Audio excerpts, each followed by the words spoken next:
Hank Smith. Thank you for being here. Welcome. I started this project just to give a little bit of context, to talk to different people, specifically people like you who have navigated career changes and pivots and maybe taken some unconventional paths. I think that would be valuable for, some other people to understand what that really looks like. And so with that said, what do you do for work currently, and how did you find yourself in that position? Yeah, man, thanks for having me. So right now I'm a director of strategy at an advertising agency out of DC. Agency is about 25 years old, and we really specialize in branding, strategy, and creative services. So what looks cool, what people actually remember, and like connecting audiences with product, services, brands, companies that resonate with them on a beyond level of just click here, buy now, you know? So how I got into this role as a short answer was I really wanted to make TV and movies in high school. And when I was in high school in the early 2000s, mid 2000s, YouTube just came out. You basically had to have like a certain internet speed, you had to have a certain upload quality. It wasn't as bootleggy as it was, in the mid 2010s, and now it's a lot more professional. So I got a job at the local access TV station, and I really want to tell stories to make people laugh, um, kind of brand things in a way that you actually remember, and there's like a coherent message to it beyond just like a giggle or whatever. Like, those videos you get sent and they kind of stick with you, and then you're like, oh, I should have sent that to a friend. So from there, I went to school for film, and I went to the University of Colorado at Boulder. And I realized, well, I'm studying all these like amazing classics, like Citizen Kane, Martin Scorsese, like all these big old guys. I'm like, well, that's a different era. That was, film was harder. There was a barrier of entry. Now we have everything on our phones. This is 2008. About a year or two later, I want to say 2010 is when social media started really kicking off for companies, brands, restaurants, products, clothing. And I went, well, if I really want to tell a story, that's kind of a leverage point. People already want to engage with those products. They're not necessarily, you never go on the internet and just say like, wow, me. You're doing something in mind. So I said, well, I don't have a couple $1 million. These student films kind of suck. And besides YouTube, there was no real other option. This is before Netflix streaming too. This is still DVD time. So I really pivoted into strategic marketing. And really the only reason I did it is because there were less people in the program. They had you had to apply in. So you already had to take a bunch of classes that apply within the university. So to there's get a into this marketing program. program that you pivoted to in college? Pivoted, but you couldn't go to college for it. So there was kind of this like barrier of entry. You could only join, I think, your third and fourth year. So I was like, okay, well, that differentiates me a little bit more than this wider net. And then from there, you would pick strategic or creative. That narrows it down even further. And I went, well, I have this film background, I have this entertainment background, and now this strategy and branding background. What do I do with it? And, did a couple jobs here and there in LA and Denver and DC, doing the shoots, talking to actors, watching all this stuff happen. And I saw on Facebook back before Facebook was running ads. You remember those stupid little groups people would invite you to, and they're all like basically early memes. There's like 100 strangers, and they're all just I kind of honestly like, never really had much of a Facebook phase, so I apologize. I'm not really able to relate you're to not that. missing it.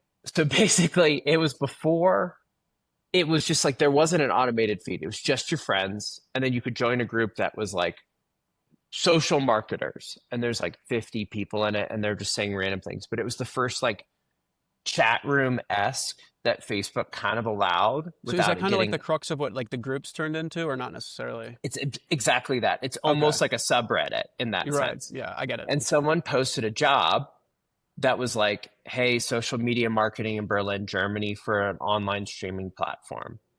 And I was like, I don't really get it. Like I kind of got what Netflix was offering. I kind of got YouTube. I didn't understand licensing. I didn't understand bulk buying. I didn't understand, like serving content. I didn't understand any of it, Yeah, it but was I all at the applied front for, end of that becoming like mainstream, right? dude, it was like they were kind of launching and looking for someone to be manning the social media pages. And I was like, well, at the time, I say my ex-girlfriend, but she's my wife. She was going to go to school in Berlin. And I was like, well, no reason for this relationship to end. I'll apply for this job. Long story short, got the job, got into streaming, got into entertainment, eventually moved to the biggest TV network within Germany and one of the bigger ones in Europe, building their marketing, branding, and kind of digital strategy for all their streaming platforms, and also working with Netflix, Disney, Amazon, Hulu, all those guys, and really kind of trying to pivot towards, we're not just watching something because it's there. We want escapism. We want to learn something. We want to forget about how stressful our day is. We want to laugh. We want to cry. Like that should be the primary focus of a marketer, but also as a content creator. There needs to be an outcome. It's not just content for content's sake. So I was doing that for 10 years and recently moved back to the US and just focusing literally on the company that I worked in right before I moved to Germany. So it's kind of this full circle of familiar faces and familiar stuff, both more a bigger salary now. Wow. So Okay, cool. versus coming out of college. So it's a long answer. So No, that's good. So when we first connected, you had told me, I guess to summarize a little bit about what you shared with me, you had landed your dream job in Germany. You went to Germany, and then somewhere along the way, you decided to move back because I guess you were disillusioned with what you had thought was like a dream job. Or walk me through that a little bit. yeah, so I mean, my first job there was at a streaming company that they did like online film festivals. They also had, the normal shows like pre-Netflix. It has what Netflix did, but pre-licensed. It was its own indie thing. They found a niche within Japanese anime content, which was fun. I mean, like I watched Dragon Ball Z growing up in Pokemon. Sure. So I'm like, okay. And then you're introduced to this whole new world. Did And you watch Yu-Gi-Oh at all? that was slightly after my Okay, obsession. that makes Right. sense because I was a Yu-Gi-Oh guy and not the others, so that makes There you sense. go. All It right. was like Toonami is what I wanted. And what you get is more like who's willing to play ball with us, right? So from there, then I went to the TV network and was running their digital agency, and then into the bigger corporate structure where now you're talking 1,000+ people. And it felt like for me, my dream job was literally when I moved to Germany being like, oh my God, that company is so cool. I'm going to work there in 5 years. I Yeah. made that like a goal in my head. And I think it took like 2.5. And I was the head of marketing and I had a great team. I worked with the same team for about 8 years at two different companies, even. I brought them with me. But you have a moment where you're like, why did I get into this? And with my first answer, it was like to make people laugh, to entertain people, to not add more clutter to the day. You don't need more crap on Instagram. You're either there to laugh or find cool shit. That's it. We don't need more click here, buy now. And it started to get to you're paying the algorithm, you're paying ROI, you're really playing the customer life cycle. How can we milk everything out of someone as possible to keep them engaged? And I think where I started to get disillusioned was like, well, is the content good or not? If it sucks, why are we forcing or tricking people? We're not, but this is a general entertainment issue of like, how often do you get ads for shows? Then you watch episode 1, you're like, what the fuck was this?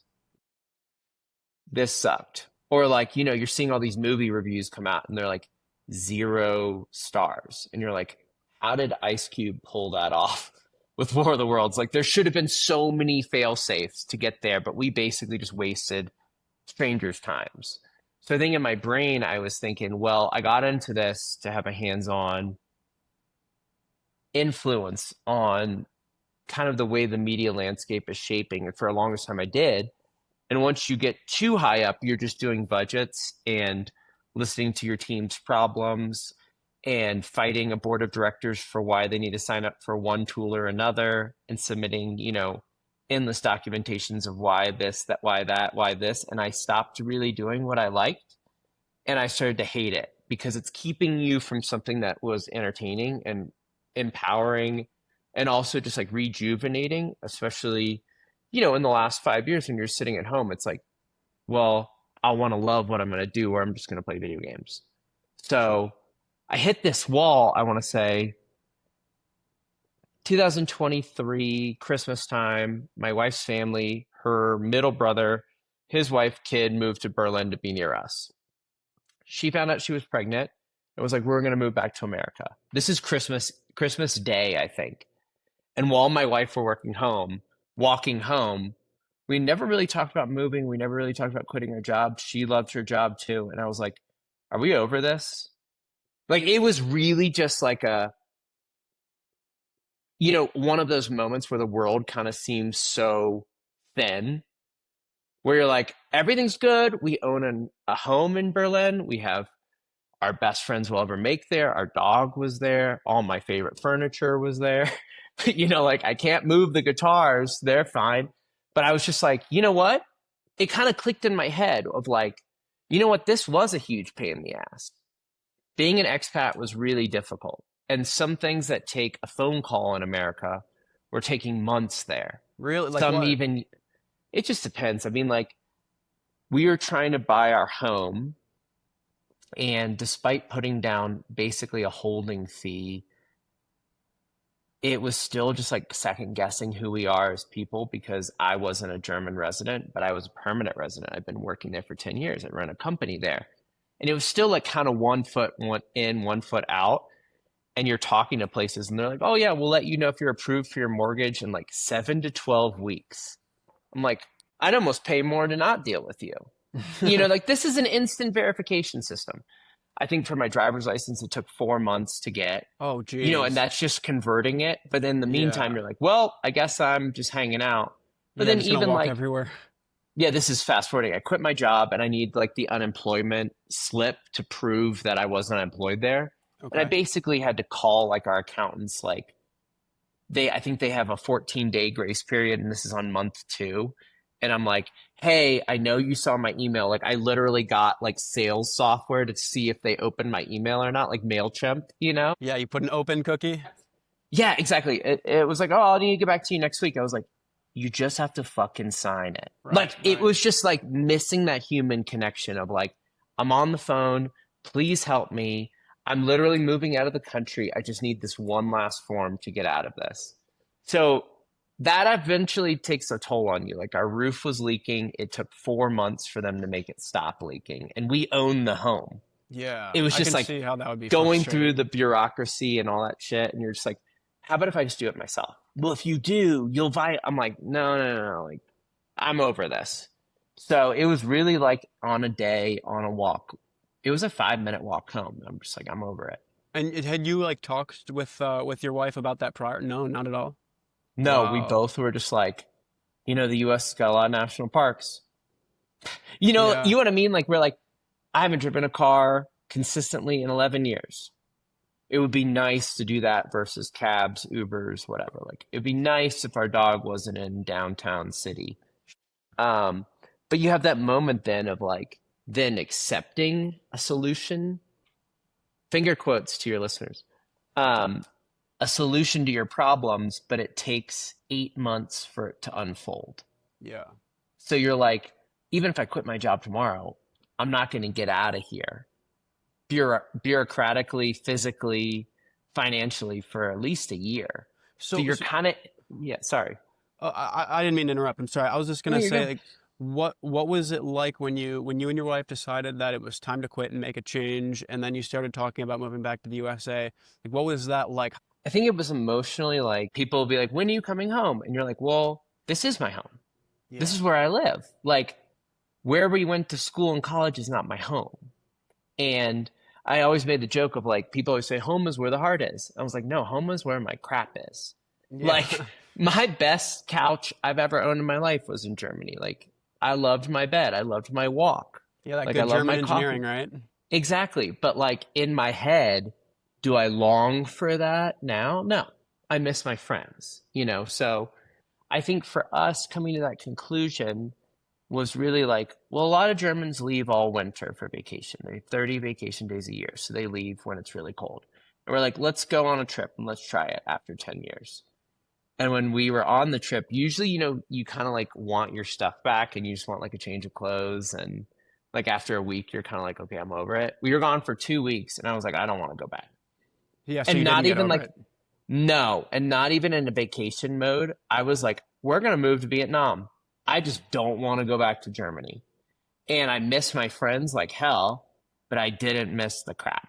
I didn't miss all the bullshit that came with it. I didn't miss the multi-week process for something that could have been an email. Like, what's the joke? It's like this meeting could have been an email. It's Right. like this series of meetings and approvals and presentations could have been an email. So I was just like, nope, I'm done. Do you regret ever living in Germany, or are you better off for the experience, do you think? That's an interesting question. We just had a friend's wedding, and of someone that was working with me in Germany, but from the US. We were at his wedding over the weekend, and someone asked me that. I think I became the person I am today because of Germany. I think Mm, I'm a lot more open to the world. I think I'm a lot more outgoing than I really normally was because I'm the fish out of water. You're either like, well, I can sit in my apartment and be the weird guy that doesn't speak a word of German and doesn't know anyone, or I can go say hello to that person, or What I was it like can when you did that? When you would go approach people and try to befriend people and cultivate relationships with new people in Germany? What was that like? Do they all like? You lived in a big city in Berlin, right? So they probably spoke English for the most part. So that probably wasn't. 100%. Yeah, so that Yep. probably wasn't much of a problem. But like, what was it like just putting yourself out there and trying to acquaint yourself with German culture and the people there? So I was 23 and I showed up being like, hey, I had my friends in the US. Um, I knew the system and I got it. I could always ask my parents for help. I could always ask a friend or a teacher. Show up there and I'm like, well, if I don't figure it out, no one is. Right. Like it's not going to magically appear for me. Like getting a cell phone contract. I'm like, well, what's the best provider? Like what's the best health insurance? What's the best way to work? So really relying on the kindness of essentially strangers, even if they are coworkers, it doesn't validate them, you know, in any way. But I think that kind of taught me to navigate trust differently and also human connection of like, hey, this person seems like a genuinely good person and they're making good life decisions from the outside. I can rely on them more than I could just Googling it. They've been through Sure. it before. And my company at the time, because it was this new industry, there were people from all over the world working there.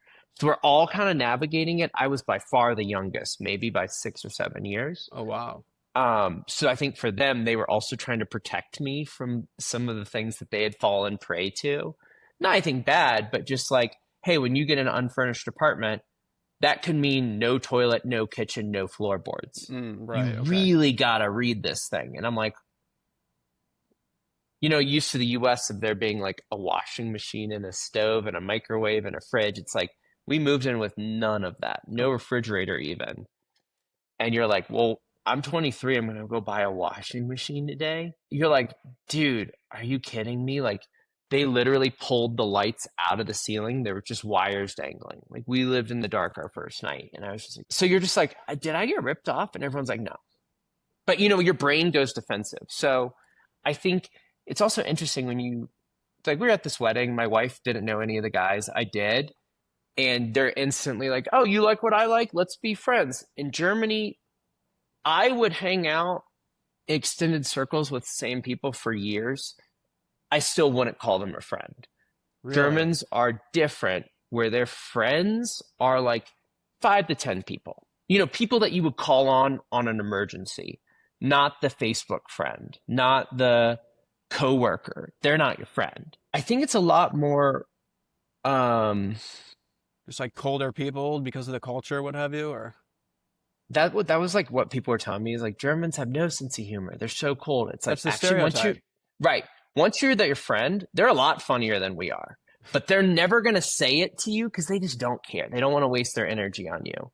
And it's interesting because I had the same appeal in DC where we go to the same restaurant pretty much every week for a year, and the people act like we're complete strangers. I'm like, how do you not There's no one here. Germany, it's like, once you do that a couple times, you're a local. And they're going to come over, they're going to give you free stuff, you're going to tip them more, you know their family, you're talking with them for an hour. It just takes that validation period to be like, you're not a tourist, you're not here for a year, I'm not going to waste my time and energy on someone who's immediately going to move back to their home country. Right. And I also think like European historically was a lot more city-state based.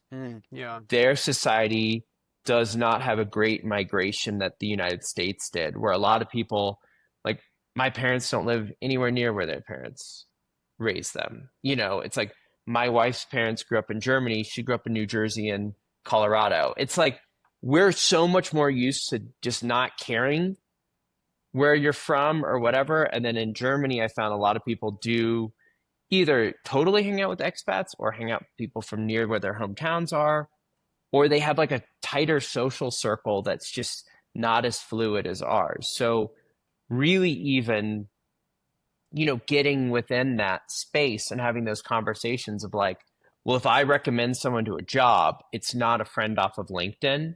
It's not, my wife's third cousin. It's someone who I would like bet my career on. Yeah. So I think a lot of Germany getting in there is like, hey, I know someone that can do this. And they're like, okay, close the job. I'm like, you're good. And there's no interview. It's like all cool because it's such like a validated culture in that way where it's like, if you like me, you're going to love this guy, And like, if that hadn't happened, we would have been out of there fast.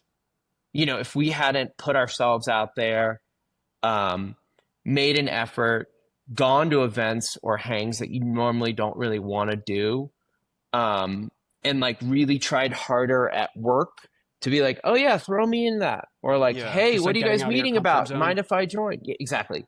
And that was not me growing up.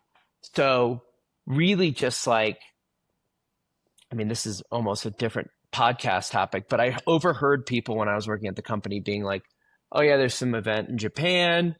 The head of licensing and the vice president of the company were going. And at the time I was doing social media. And I was like, hey, like I literally was eavesdropping like a room away. Like, hey, can I go? And I'm 23. I've never left the United States except to move to Germany. Well, I did a like little thing, but it doesn't count. But never been to Japan, I'll tell you that, and never been on a work trip internationally. And they look at me, and I just remember this like, it wasn't disgust, but it was like, are you talking to me? I was like, and I was like, yeah, I could cover the event, and I'm sure like the people on social media, I was like pulling it out of my ass. Right. And they were like, actually, yeah, you need to book a ticket today. I'm like, wow, okay. And doing that trip changed my life because one of my best friends now is that head of licensing from 11, 12 years ago. Wow. Because I went on this trip. I was eager to learn. It was totally just like, I even remember texting my girlfriend and being like, I don't know what the fuck I just did. Like, I'm going to Japan. She's like, can I come? I'm like, I don't know. Like it was that. It was just So what ended up happening then? You went to Japan, and then how'd that work out? I went to Japan. It was like a B2B event. It was not a social media event at all. And I go, oh shit, people are gonna get real mad at me. That moment of just like, oh no. Yeah. No, I'm not supposed to be here. Yeah, I get it. And so I went, all right, I'm gonna stay up like all night and I'm gonna shoot a ton of footage on my iPhone. I'm going to take a ton of pictures. I'm going to write a ton of copy. I'm going to write a lot of blog posts. This is the blog post era. And I'm going to flood our social media pages with how cool it is. Not the event that I was supposed to be there for, but everything else. Like I literally was up till 3 or 4 at night doing this. Okay, sure. And it was a hype moment for the company because everyone's so excited to see this happen and have tangible insight into like why all these dudes are traveling all over the world. And also for the company, we were kind of the first, this is 2013, to make that connection with fans where you can have a one-on-one conversation with me while I'm doing this. And from there, they're like, all right, I literally landed. Well, no, then my girlfriend did come out to visit and we did like an extended part of the trip. And I came back and they're like, all right, you're not the social media editor anymore. You're the brand manager. I didn't even ask for it. They're like, here's your new salary. I'm like, And so is that okay, just completely unexpected then? completely unexpected. And Right. I Yeah. remember that day, like we're literally at lunch. It's like my manager and maybe like the head of marketing were just like, yeah, you're gonna do it. We're gonna get someone else to replace you. And I'm like, well, if you're so excited with me doing it and you're gonna replace someone, you're gonna get more or less what you had before. Because I really I want to say above and beyond. So I was like, I actually know a guy. And I did. It was my college roommate. And they're like, all right, bring him in. Like, no interview. It's just like, where's he living? I'm like, Korea. He's teaching English. They're like, get him on a flight. And he bought his own flight, had this insane layover in Moscow. He got his phone stolen. It's this whole deal. But it's like, then that's your social validation of like, he's got the same mentality of me.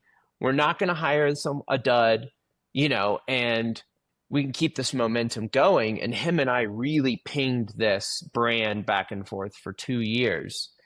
And I literally used that as like a stepping stone to start contacting like the biggest TV network in Germany, of being like, look what I did for this little streamer that's now big, that's now being acquired. Like, that's me. I have a whole story from like zero to something. Yeah, that's like your portfolio piece in a lot of ways, right? It's my portfolio piece, and it sucks that when they sold the company on, they just like merged into whatever it is now. So there's digital archives of it, but it's just social media in 2012, 2013, 2014 is not what it is now. But you're really I never stopped to think like, did I want to do this? It was more like a sink or swim of like, well, I can move back to America and then tell everyone that it didn't work out. And so what was that like? So you decided to quit. You came back to America. Like, what was your plan in moving back to America? Yeah, I mean, now this is like from that story, this is 9 years later. I want to say it was like a dream for most people in TV. Like, I was doing writers' rooms, doing pitches, still go to Japan regularly, traveled all around the world to places I never thought I'd be. Knowing producers and being like, oh, he made XYZ. I love Right, that there's like show. a status that comes with that. I text him all the time. It's like, oh, that guy, like, I forget what I was watching, like Masters of the Air on HBO. And I was like, I know those guys. Like, hey, that guy in Shogun, I know that guy. I like texted him to congratulate him. And you're like, wait, that's like all I wanted as a kid. And now, and I loved my coworkers. The boss I had at the time, Michael Kalachny, is one of the greatest bosses I've ever had, because he was just trying to be a cool guy to work for versus scaring work into us or seeming unapproachable. Like, I would just text him like funny things I'd find on the internet and be like, let's do, like, this is a 1,000-person company, and just being like, hey man, like, he'd come to visit, we'd have lunch. Like, obviously I was higher up, but he felt approachable as the new guy. Yeah. Of being like, hey, we're more friends going for a common goal than you are like behind a suit and tie. And like, I want to say it was the hardest to tell him that I was quitting. And I had to like send in a formal letter and get it like, certified mail to prove he had it. And I'm just like, look, I'm moving home to be closer to my family and friends. And, my parents are getting older. They're fine. But like, happy to hear this that. this is a point in my life where I kind of did everything I wanted to do in Germany, right? Like, I made it to the top of the company. I don't want to be CEO ever. Bought a house, got a dog, got married. And that kind of seemed it. And for a lot of people, when you finish a video game, are you a gamer? I'm not, no. It's almost like the most fun trying to get your footing and trying to figure out like, oh, do I like training wheels? And then when you get off training wheels, like that high of being like, I'm doing something.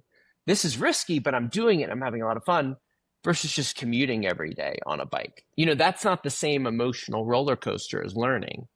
Right. And I was like, well, in America, things are crazy. It's also a huge country. What if I start my own company? What if I start something with my friends in Germany? Wait, like, let me just stop you for one second, because you just a moment ago, you said you didn't see yourself ever wanting to be CEO, and now you're saying, well, maybe I could start my own company. What's like the nuance there? I think CEO in my mind is like corporate CEO. Sure. I could Versus like doing your be own an thing. owner. Yeah. Oh, that makes total sense. Okay, I just Yeah. wanted to have you clarify But that you because know, I'm. you know, if there's like dumb ideas in your head that are like, oh, I should, like, I guess with you, like start a podcast, or like, oh, I should. Yeah. We talked to someone pitched our company. Their product kind of sucks. I think I could do it better. Because I was on a visa in Europe, I couldn't do that. Right. I was bound to where I worked. I could kind of freelance, but it wasn't worth it tax wise. Interesting. Um, Okay. and then when I got here, I'm like, okay, all those things I can just do. These approval processes that may take this amount of time. This is how it Right. affects your visa. This is how it affects your immigration status. I'm like, I almost want to say sorry at the end and try, then be shut down at the beginning. Yeah. So I think that's the little bit of the disillusionment is like, well, I'm here. What do you want me to do? Right. Versus like, hey, this is the right thing to do. Like when I first moved there, of like, I'm gonna go outside the box and take a huge risk, versus just like kind of where it got to wasn't complacent, but it was more like you're bogged by the system. And And for a lot of people, they love that because it's comforting. yeah, stability, right? Sure, 100%. Yeah, it's like two sides of the coin. There's on one hand, I guess it depends on life priorities, right? For people who want to have a family and have predictability and stability, it's like, yeah, that corporate role is going to offer that. And then the other hand, there's people who don't necessarily want that, or maybe they don't necessarily see themselves in the near future starting a family or what have you, and stability is less of a priority, right? Right. I mean, I Um, think that's the beauty there is like you have a 6 month trial period at any employer. And after that, it's pretty near impossible to fire you unless they're like closing your department or the oh wow, company's like going okay, bad. So, like when you go to buy a home, your home is tied to when you retire because they want to guarantee you'll have that income until you retire, not sure, a day after. But like if you're starting a family and you want to buy a home and you have a job, whether you hate it or not, like I have a ton of friends that loathe their job, but they're like, well, it's better than doing that 6 month trial period somewhere else. So they just stay. And that's great because they have a kid, they have this, they have that. But if like you're like me and my wife where we don't have kids and I'm more wanting to be challenged, but also have a way to be like, well, who am I? What am I doing? What actually makes me happy? Do I actually get any enrichment out of this? I'm almost like, yeah, do the 6 month again. I don't see. sure, sure, I don't care. Do it again. Do 3 months. Do 9 months. I don't care. Um, and so I think just breaking out of that mentality of like even trying to hire roles, we would be hiring and people are like, well, I don't know. Could you reduce the 6 months to two? I'm like, why would I take that risk for you? I don't know yeah, you, you sure, know? And here people are like, sure, we can right, fire you at any time if you yeah, suck or exactly. you lied to us or, you don't show up or whatever. Exactly. So okay, so you experienced a sense of disillusionment upon you working your dream job in Germany. You came back to the United States. What did you do right when you moved back? We got Chick-fil-A. That was I the meant first more of thing. like I I meant know I'm like messing with you. Um, what we did, I mean, so we shipped all our stuff here, I think in April. It arrived in December. So we're like, all right, we're living out of a suitcase until then. We moved in September, October, I think right on the line. I really took like 2, 3 weeks to be like, how do I just show up? I don't have a driver's license. I don't have car insurance. I don't have a car. I don't have a bank account. I don't have a phone. And in Germany, that's fine because we weren't Germans. People expect it. But when you are Americans, just trying to go through that hurdle there were points where I'm like, you know what? I'm over it. Because they're like, what do you mean you don't have a phone number? I'm like, I got a German phone number. Well, you're an American. I'm like, yeah, but like we guys just got to start somewhere. And same with the bank account. They're like, well, link your current financial institution. I'm like, how can I do that? Like it's not as accommodating as an immigration process as it was in Germany. so And how did you get like a your first job moving back then? so that was prearranged. So I had, Oh, um, I would never move back or I would never move to a country unless I had a job lined up. It's a lot of risk, it's a lot of cost, and it puts you in a very vulnerable position where you have to say yes to the first thing that comes up. So same with Germany. I moved there for a job. I got a message probably around the same time. I was like, okay, I don't want to be here anymore. From the president of the company I was working at now, who I've known for 15 years, and How'd you we'd meet him? still pay, it's a lady.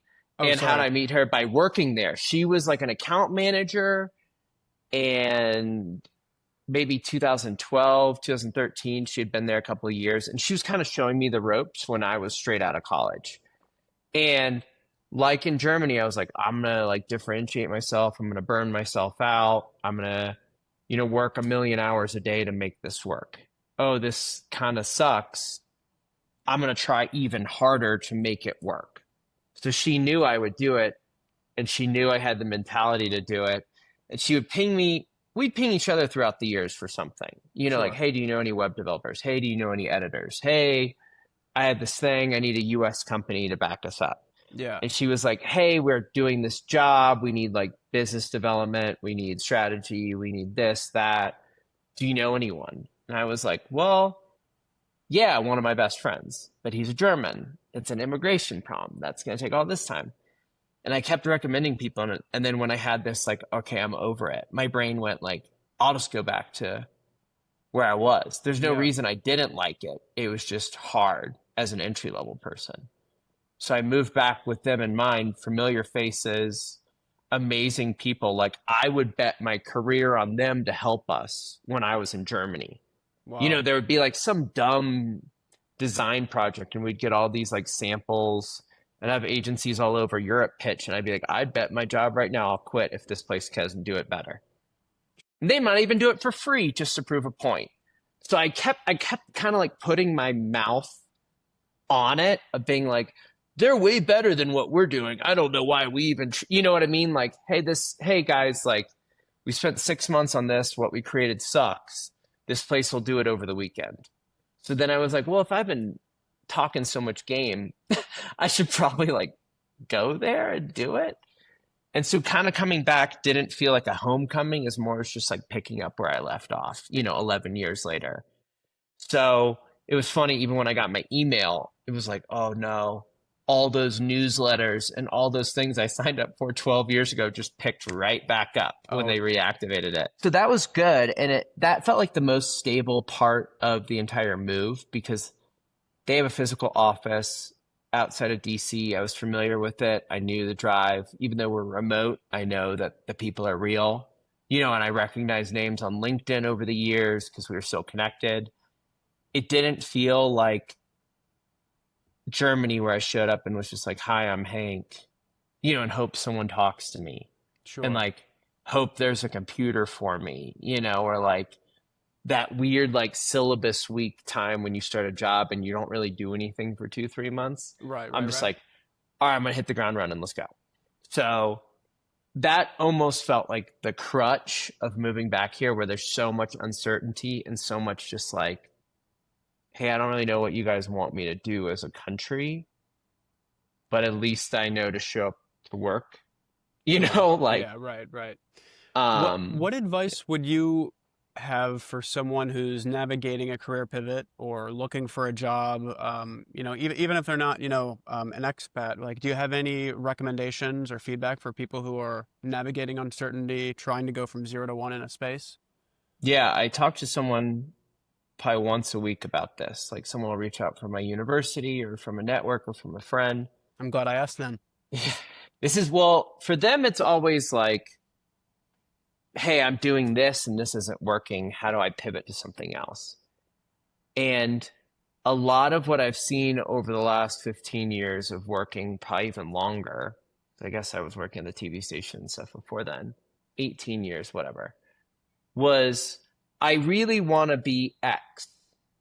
Take a chance on me, and I swear I'll do a good job. And then you're versing someone else who's currently doing that job really well, and they want the same job as you. So how do you solve that problem? And this is probably one of my best hires I ever made. His name was Lou.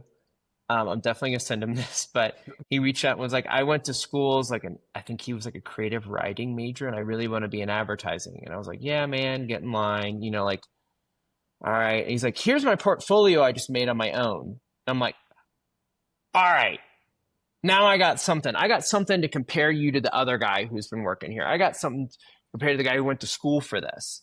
Yeah. And I was talking to a guy last night, same thing. I really want to be a brand manager. I'm like, well, what are you doing now? He's like, accounting. I'm like, all right, well, why do you want to be a brand manager? Well, I started my own company and we're doing this and doing that and doing this. I'm like, well, there you go. You've done it. Like, you can't expect anyone, especially now where it's LinkedIn, right? Like, LinkedIn hiring manager shows me who you are, your picture, and your last 2 jobs. If they're not for the role we're hiring, you're going to get skipped over. But if you hit me with your portfolio, you make a case, you stand out, you differentiate yourself like I did with going to Germany. If you're telling me the same shit as everyone else, I'm going to pick the best one out of the pile. But if you ignore that pile and you find a way to resonate with me as a human, that's how you have a real conversation with someone. That's the same as like stunt marketing. That's the same as TV. That's the same as movies. If you're doing the pile method of like, oh, please, just keep making The Godfather, right? Yeah. There's no reason to do anything else. Man, I'm so glad you said that because that is very good advice. And that's the same advice that I've been given by other people who are very intelligent, who also, work in marketing and different conversations that I've had. It's like in the modern world, when everyone's just applying with a resume and nothing else, you have to be able to do things that other people aren't willing to do or aren't doing. And that really just boils down to building an asset, right? So if you're trying to get into advertising, you build, I don't know, a social media Advertise page. yourself. Yeah, or if you're, I'm just trying to think of like random examples. Right. I guess if you're trying to get into banking, you'd try to have 10 to 30-minute conversations with people who work in banking, and then you'd post on your blog about the key insights every week. And that way, if you're someone without a degree, well, I guess in banking you'd probably need a, but maybe not. I don't know. Or if you maybe, let's just say you're someone without a degree, you don't have relevant work experience, like you mentioned. If you're going that route, you're just going to pick the best guy. If you don't fit into that and you're not going to play that game, it really just boils down to building some type of an asset that can delineate the value you can offer a potential employer as a candidate by having some type of public-facing portfolio piece. That's the key of it. We started hiring, I don't know if you saw on LinkedIn, if we're connected, but we started hiring 2 senior level roles last night. I have 2,000 applicants in 23 hours. We're a 15-person agency. And I'm sitting there this morning because I posted on my account, first mistake. It's easy apply. And I literally wrote in it like, yeah, I get this is an easy apply, but like make sure to have your portfolio. This is a portfolio-based industry. I want to say like 50% don't have a portfolio. The others are just random. And I'm like, well, is this a lottery? Like, I know it takes a second to hit easy apply, but you still had to upload your resume. You still had to answer these questions, these fielding questions. You followed the company. Do you think I'm just going to like dartboard throw it? Like, there's so much stability, company future, financial, and like repercussions to picking a rando. And then I'll get these messages from people that are like, I'm currently an accountant, but I'm looking to pivot. I'm like, great, we can get you in a junior role. Wow. Oh no, I'm senior level. I'm like, no, you're not. You're just not. You don't have 10 years experience in doing this. You have 10 years experience as an accountant. But like, by the goodwill in my heart, I would never pick you because you didn't take the effort to read me. So why would you read a client? Why would you respect your coworkers? And I think that's the hardest pill to swallow for even me trying to pivot careers is like, you got to walk the walk. If you're trying to blend in with people and you're trying to prove yourself, you can't expect me to go to your level and be like, well, he is really good accountant. I guess we'll let him be our designer. You know what I mean? Like that doesn't make sense. Yeah, it feels like a Hitchcock movie where, they just drop their resume off and they're like, I love the cut of your jib. You're hired. And you're like, that doesn't happen. I mean, even for me with my first job, I was an intern and I really wanted to work in LA. So I found Real quick, why?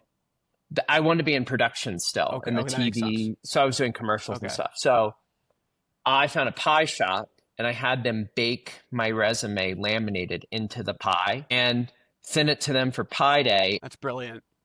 And I want to say I had no resume, right? I had only worked at this TV station prior to going to university, but I had my own like projects I was learning Photoshop with. I was like branding some friends' bands, like kind of this, but I'd never been employed. But I made the effort. Like they have stacks of resume or these pies. What are they going to look at? They're going to eat the pies. My resume's at the bottom. I got a call. It's like, hey, I don't know who you are, what your deal is, but you can start working here. That was literally the combo. And I was like, okay, when? And they're like, whenever. You're an intern. Who cares? And I was like, huh. And I've given that advice to so many people of like, one of my best friends in Germany who I met when he moved to Germany kind of blindly, he was younger than me, really wanted an internship, but same thing, went to school for like English or something. And he's like, they want me to do like a character video for this big ad agency. And I was like, you should do the whole video where you can't hear what you're saying because you're brewing coffee, you're copying papers, you're doing drive-through orders, you're doing intern shit, but no one can actually hear what you're saying because that's all they want an intern for. Make them laugh. And sure enough, he got the job and I knew he would. And that's the kind of thinking you need is like, again, people are paper qualified, people are skilled qualified. How do you differentiate? So in your own space, what would you say you personally, as someone who hires people and is responsible for that department, like what would you say is more important? Like people who have specific skills and experiences, or people who create things that do that effectively help them stand out? Like what would you prioritize? Or does it maybe depend? I think it depends. So part of it is you could tell the best story on the planet. You could be the best band since the Beatles. But if no one's heard you, you suck. Because part of that is if you went out to be famous and you're not famous, you're just not famous. If you wrote the best movie ever, but it looks like shit, it's still just a bad movie, right? It's like The Room. You know this thing? It's I'm like not sure. considered the worst movie ever made. I think James Franco made like a parody of it. And it's just like extremely high production value. But the guy who demanded he be the main actor because he was financing it just can't act his way out of anything. But it became funny on a serious movie, but it's like, it's still a bad movie, but it's so bad it's good. And it's like, when you're looking for it, it stands out and people talk about it. And the production value didn't show like shitty VCR level camcorder. He took the effort, he marketed it, he submitted it to festivals, he had a premiere, like he made it, he faked it until he made it, right? Yeah. And I think when you're looking for a job, I'll give you an example. So I posted this job and I refresh, there's 60 applicants. I'm like, okay, I'm going to go through this list. It literally chronologically sorts you versus who applied first or who applied most recent. I'll get DMs. Okay. Then I'll get the emails. I get it, right? Like you're trying to reach me on a human level. I had someone just reach out and say, and I literally offered him an interview on the spot. And it was like, hey, I saw you're applying for this role. I did a similar trip to you. Looks really fun. Would love to chat about it. I'm like, it's not a 4-paragraph thing when you can see it. There's 2,000 people who applied. I really wish I could read your 4 paragraphs, but there's just not enough time in the day. And then when I get to the bottom, I see it's a Google Dropbox link. I'm like, oh no, I'm not going there. I'm not requesting access. Or like, hey, you apply. It's a portfolio-based business. I say, please attach your portfolio. There's a question that says, did you attach your portfolio? Yes or no? And then there's no portfolio attached. I'm not going to be like, hey man, just curious. Yeah, so right. I got that. I'm just like, next. Exactly. So, and I've had people reach out through friends. Hey, I see we know so-and-so. They're a cool guy. I'm like, you sure? It's literally something to make you more human, right? Like if we're all like little digital nameplates, how do you have a conversation with me? And I'm not a hiring manager. I'm not a recruiter, but I'm just looking for people that make my life easier. And that I know if we're in the marketing business and you can't market yourself, you failed. Right. Right. And it's tough too when you market yourself really good and your work's not good. Is there potential? Is it your partners that didn't do as good? Um, do you have opportunity to grow? Like it's all these little things of like, we just want people on this planet. I think we're always looking for companions. We're always looking for like-minded individuals. You want to trust your coworkers, and I want to see it in you that you actually give a shit. Not you're not just playing the field. So I Right. think my biggest advice to young people, to people making a career shift, is like, don't expect someone else to shift for you. If Right. you're the own driver in your life, go pick out what car you want to drive and drive it. But if you're constantly complaining about what will be, what you wish could be, at some point you either need to do it or do something else. And that's Sure. like the kind of the harsh reality someone told me when I was growing up of like, well, how do we know you're good at making videos or TV if we can't see it? I'm like, well, and you're immediately defensive. You never Yeah. want to be that. So, I mean, I don't want to be discouraging at all because I think it's harder now than ever to find a job and it's harder now to pivot than ever. But between you and someone else who's already doing it, like I said, it's a lot less risk to pick someone who's already doing it. Right. No, that makes total sense. A lot of what you say. Find where I live, knock on my door, walk my dog. No, I'm just kidding. But like, I mean, even me getting a job once, I mailed my chair to the company. I got like some shitty IKEA chair. I Yeah. mailed it there and was like, I had this whole like media package I made that was like, hey, I didn't know where to sit, but I saw you're applying for a job, so I decided to bring my own setup. And that's still funny. It's with the pie thing. I've called places and been like, hey, I'm just looking to have a conversation. Yeah. I don't Totally. know if I want to apply because you might not want this job.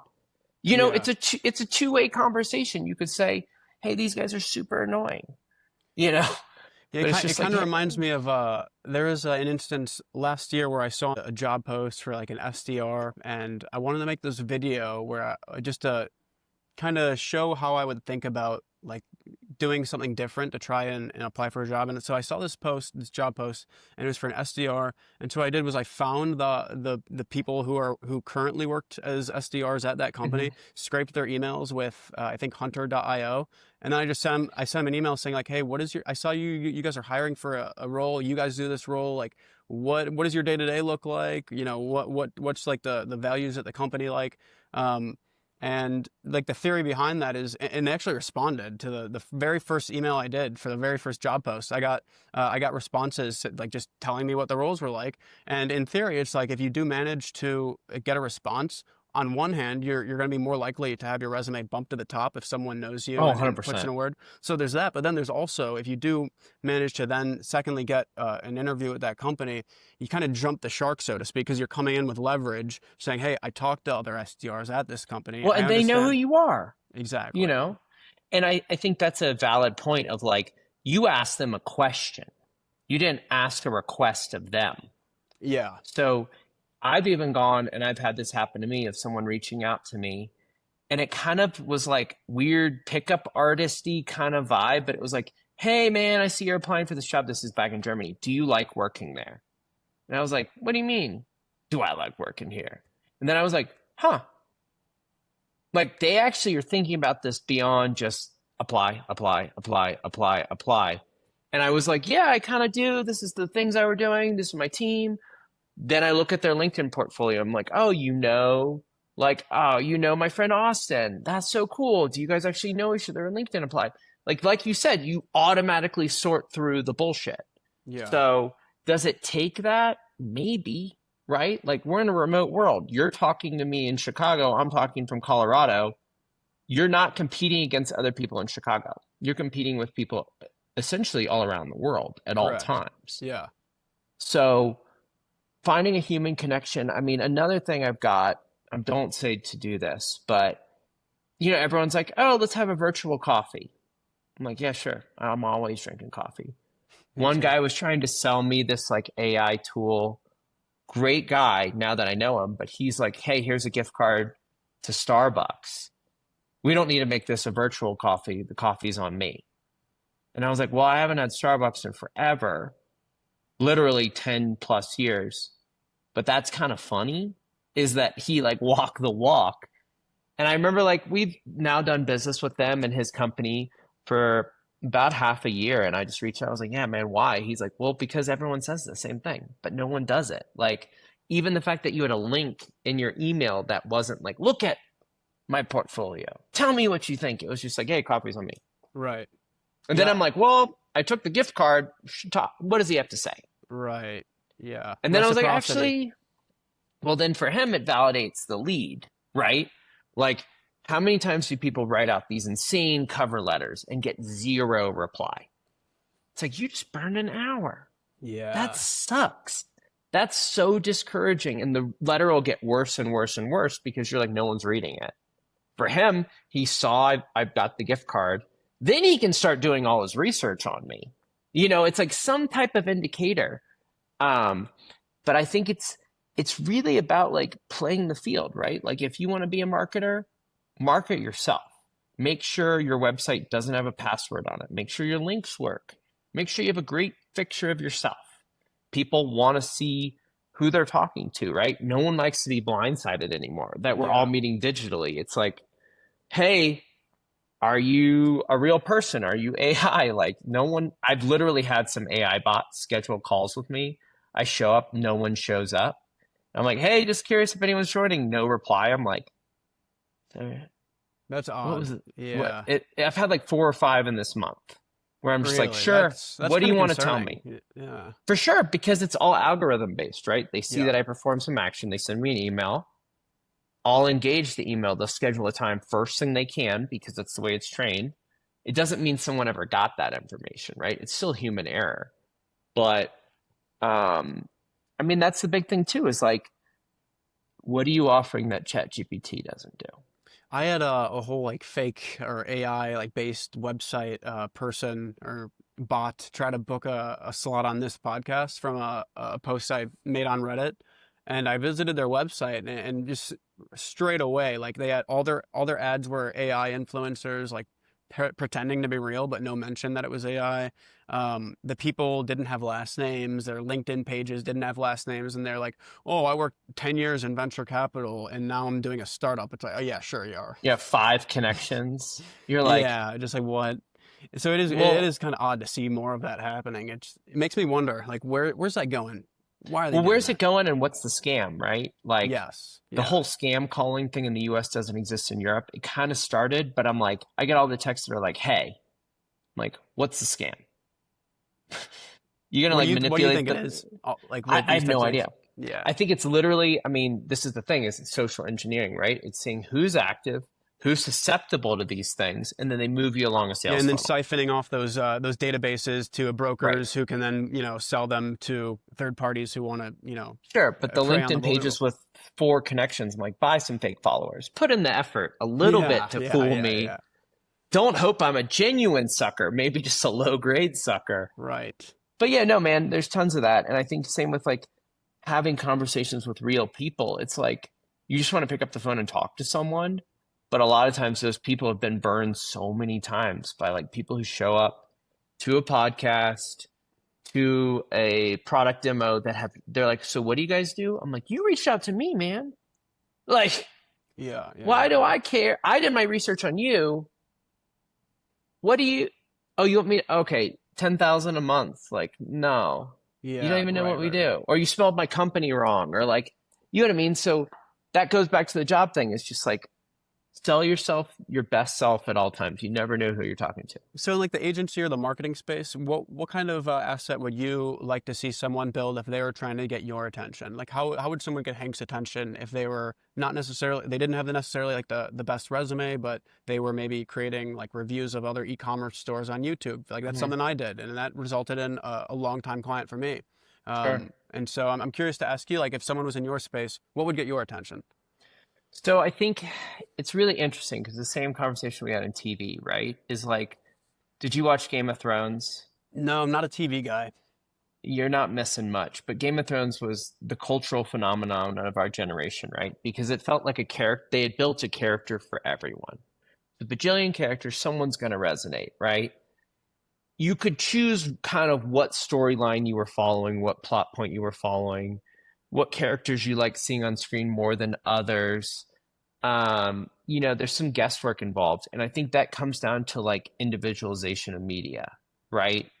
That's getting ads on your phone 10 years ago that were just generic ad buys to now like, oh, I mentioned car tires. Now here's all these car tires. It's like, okay, I get it. It's audio based, algorithmic based, performance marketing with frequency caps and all this shit. People are smarter than that. Same with the influencer fad of like, you're only selling it because they paid you to do it. Yeah. So why do I care? What are your competitors? You know what I mean? Like your brain immediately is questioning it. And even talking to young people, I'm talking like still in their teens. They're like, oh, I don't believe shit that I hear on a podcast. It's like, right, because it's the same HelloFresh, Squarespace, all those places. They're telling you the same thing all the time where you're like, well, none of you really use those. There's no way you do, right? They're just paying you. So I think to really break the ice, and what we'll see happening with AI is hyper individualization, super catered to our user behaviors, our preferences, our favorite colors, our preferred format, mobile, laptop, car, I have no idea. But like right now, and I've done this in the past, I've made my resume say, hey, Jack, like in my resume, this is my resume for Jack. It's like, I have not gotten one of those in 10 years. It's kind of cheesy, but then it tells me like, hey, you're not just mass hitting send. Hey, right. This guy actually took the time. Let me look at what he has to say. If I went on a website right now and there was like a fake ad for one of our clients or an ad for my own agency, or if I literally landed and said, hey, Hank, thanks for coming, I'd be like, oh shit, I got to pay attention. Right. Sure. Right. It's the call out. It's like literally the teacher being like, Jack, what do you think? And you're like, oh, book. You know what I mean? Like, oh, I didn't read the book. But you're like, okay, now I know for the rest of the class, I got to be alert. It tunes you into a different frequency. I think the way AI automation is taking us, there's zero excuse for spelling our client's name wrong. Zero excuse for spelling our agency's name wrong. I've gotten my own name spelled wrong because I know it's super fast. And it's like, hey, I'm like, it autofills. My email is literally Hank at. You can see it there. Yeah. But like that fine level of detail is what AI picks up, right? And I think if you can find a way to break into not just emerging AI, because that's kind of annoying, like the robot calling, the mass emailing, the cookie-based ads that we're getting hounded with all the time, and say like, hey, I see that you bought a Chevy pickup. Here are some cool products for it. Versus, do you want a Ford pickup? And you're like, dude, I just bought a Chevy. How about a Toyota one? I'm like, you know what I mean? Like, I see what you're saying, but I'm curious, like, do you ever think like as it becomes more prolific, like the AI hyper-personalization, it'll get super annoying? Well, not annoying. I'm just saying, like, do you ever think as it becomes more mainstream, people will become jaded to it and then 100%. They'll start to crave something more human or something more flawed, essentially? But that is your job as a marketer. And that's what it comes down to, is if we were playing the games that we played 5 years ago, you'd be out of business. If you were playing the games you played 2 years ago, you'd be out of business. The job as a marketer is to constantly innovate. There's never a done button. If you are tacking onto a trend and you're doing a production that takes a month to write the production, to clear the budget, and to shoot it, and then to go to post-production, the trend's gone. How do you pivot with today's society where content can be created instantly? And what you have to do is ride the wave. And the way it was described to me by an old boss, I want to say maybe even in Germany, I have no idea, is if you're a surfer and you're just sitting and waiting for the wave because you don't want to crash, you'll never be surfing. And it was this whole idea where if you're just content, you're just sitting and floating in the water. That's 99.9% of people. Yeah. You have to be willing to fail. You have to willing to be annoying, because if you're just hoping someone's going to find your product or hire you magically, there's someone else. Yeah. It's needle in a haystack, but it's also I like the wave one better because you could be the best badass surfer on the planet, for those 30 seconds of that wave and then eat gnarly shit, get back up again and try again. Sure. So if you are hyper individualizing ads or your portfolio to me now hiring for this job, I'll be super annoyed in a month. What's the next best thing? That's your job as a marketer, is to differentiate yourself, differentiate your client, and differentiate how you can market to people. Otherwise, you're just more noise. Sure. Yeah, that's a great answer. Um, I see posts on Reddit every single day and like subs such as Find a Path or Career Advice, Mm-hmm. and it's Mm-hmm. the same post multiple times a day, every day. People are saying, oh, it's impossible to find a job. I've applied to 378 jobs, and I've Mm-hmm. been ghosted, and I've only had one interview. And sometimes I'll comment, basically what I told you earlier, that in this day and age, you need to be creating some type of asset, and that could look like a million different things. But I think people don't really want to hear it. I think people are really No. like, do you, No, you they agree with want that? someone to be like, actually, I was just looking for you. You know Mm, what I mean? Like, I think that's the Reddit mentality, is like, I'm in a lot of subreddits too, and it's like they're asking the same question nonstop, and you're like, if you really wanted the answer, you'd search the sub for what other people have said, but you don't want to hear it. You want someone to pull you out and be like, loved you begging for help. right, right. Yeah, And I I've think done it too, to be fair. I've literally been like, and they've been like, oh, it's been posted twice a day on the sub. And I'm like, dude, sorry. to that point, yeah, I think there's definitely some people that like are just really looking for guidance, and they are more receptive to it. But I think I'm just like, more generally speaking, yeah, people don't seem to want to have to like, because in many ways it is like a part-time job to have to go out and build an asset. If you're going to start a social media page or a blog, a podcast like this, like that's part of the Mm, reason I'm doing this, is to gain access to industry insiders such as yourself, sure. so I can pick your brain for insights. And so I think, it's, even though the format's still imperfect, it's opening me up to having these types of conversations. But that's literally how you have to think about this, right? Is like, you could easily just start sending DMs on Reddit. There's companies that exist that notice your, I get a ton of these because I post some like, new business subs, ad agency stuff, expat stuff.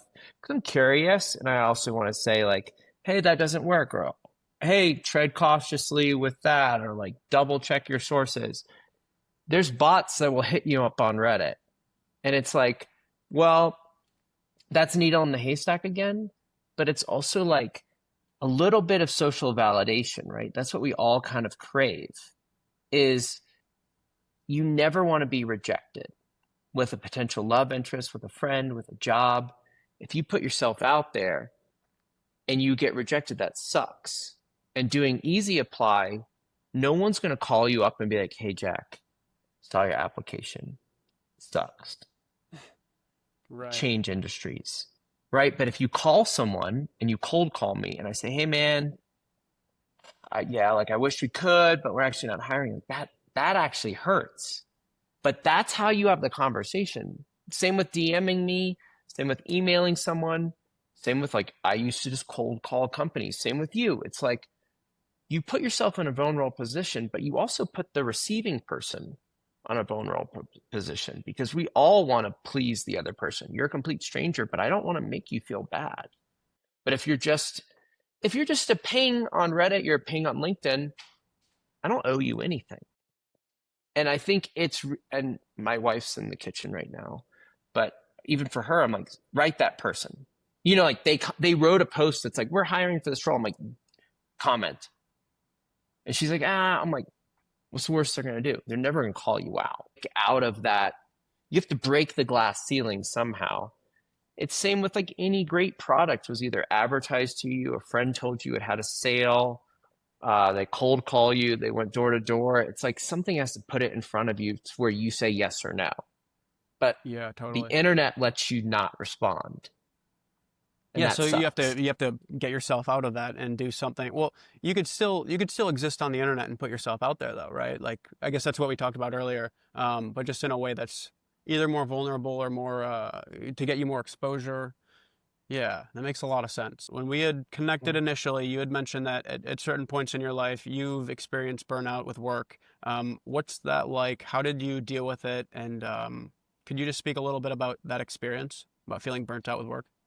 Yeah, this happened in Germany. Um, think it was while we decided to move, I told you, like, once you make that decision, you're kind of just waiting for things to fall into place, but you still have to do your job. You still have to hang out with your friends. You still got rent or mortgage to pay. Um, and I think I bit off more than I could chew. I was trying to be in a million places at once. And I was also just kind of like, I knew I wasn't staying here, but I still had so much time in a day. And I felt like I had over obligated myself to a bunch of people that maybe didn't even think twice, but I, in my brain, was like, I have to do X, Y, Z. I'm going to be Yeah. up till midnight doing it. And I was daisy chaining a lot of trips at the time for work, and also trying to like squeeze a vacation in, and not really ever resetting, not using my weekends wisely, and just sitting in silence. And I hit a point where I was like, I can't even get out of bed. Like, I'm so tired, like with the move, with quitting my job, with importing all our stuff, trying to get our dog on a flight, but also just like fear of the unknown a little bit, of like, what am I gonna do? Is this gonna be any better if I literally just disrupt my entire life and move it across the planet? And I've seen it happen with coworkers, particularly, that just like keep saying yes to everything and never actually have time to like mentally sort that out, what that means, and like what hours that actually brings on them. And they don't know how to say no. They don't know how to ask for help, myself included. I think one of the most valuable lessons I've gotten in my career is saying I don't know.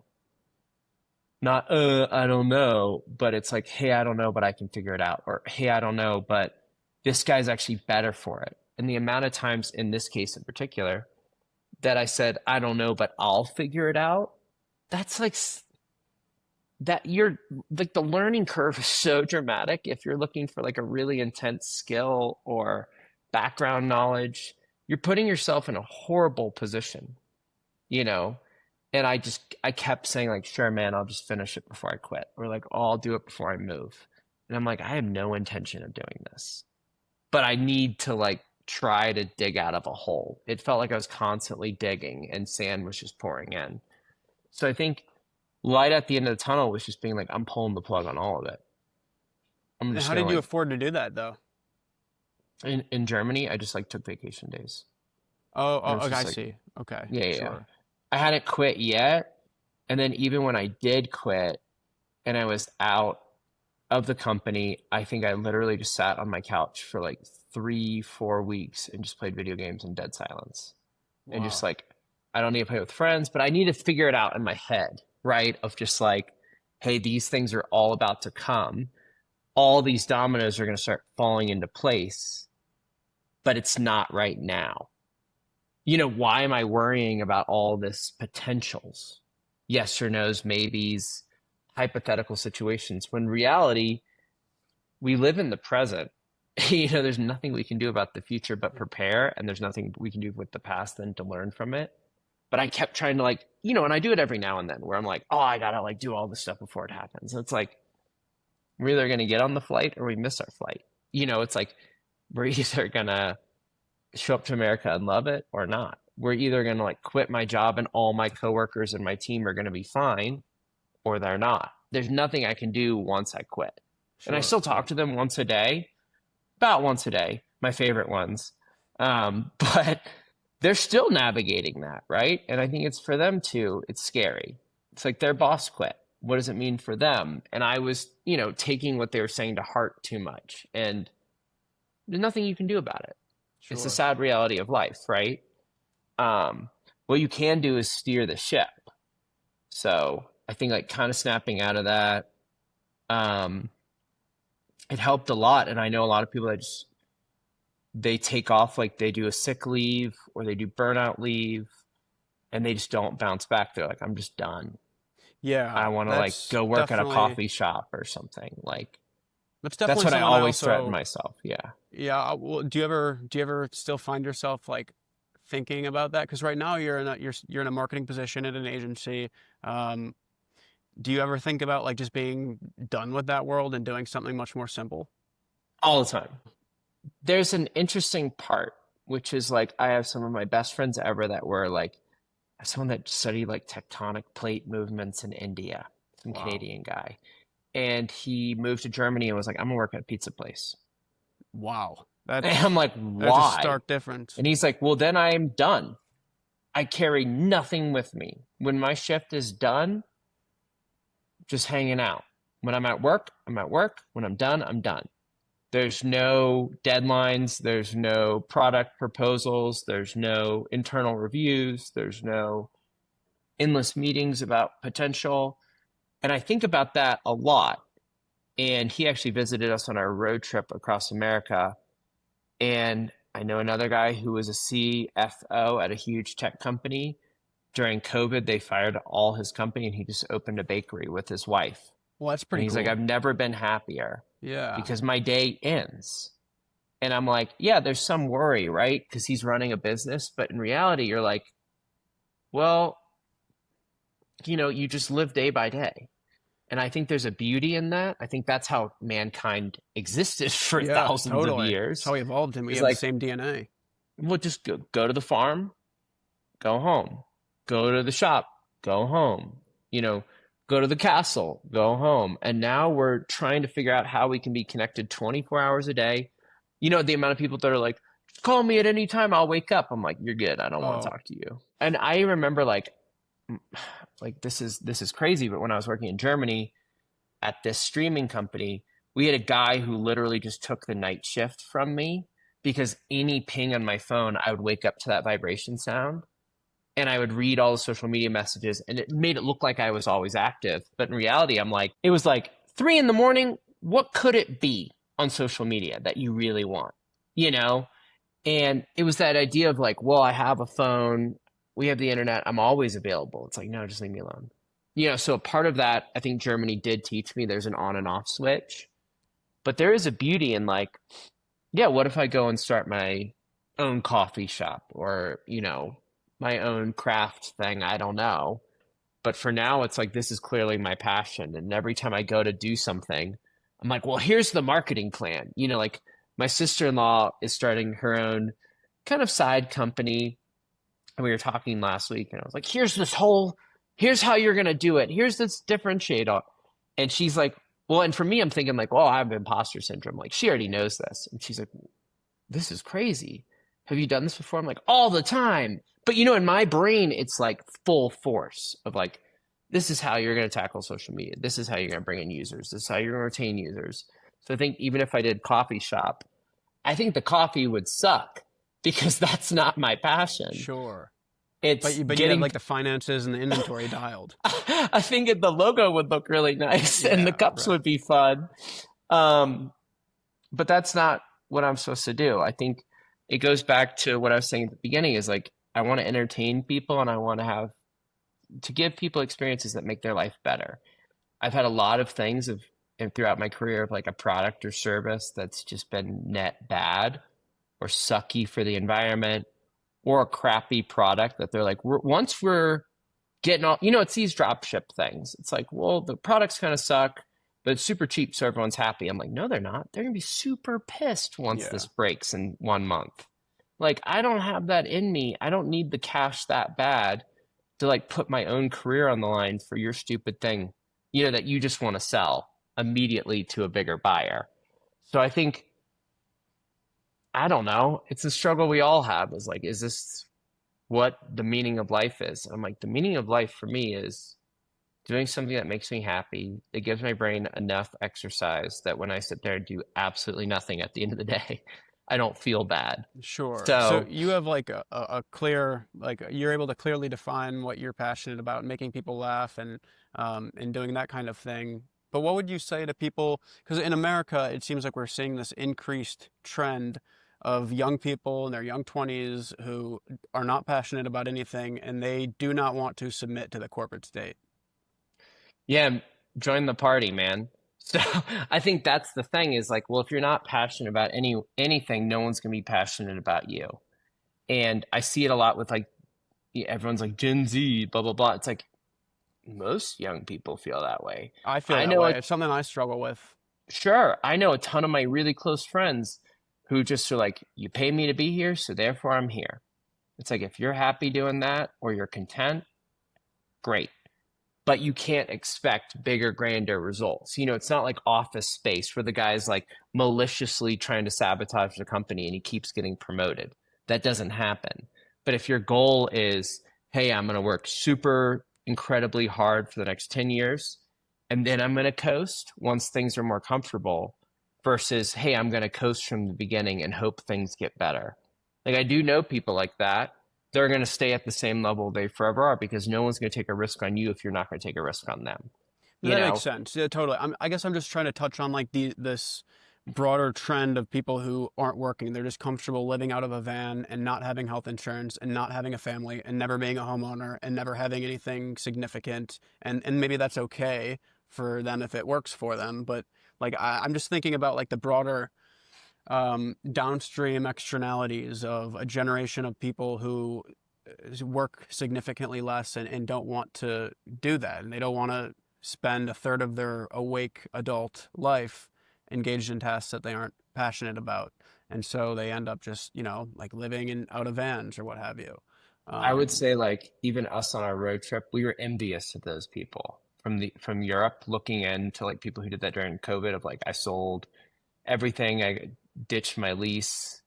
Like that's essentially what I did when I moved to Germany. I let my car lease lapse. I got the deposit back, used that to pay for a deposit in Germany, sold all my crap. I left most of it at my parents' house, which is completely useless now, 10, 15 years later.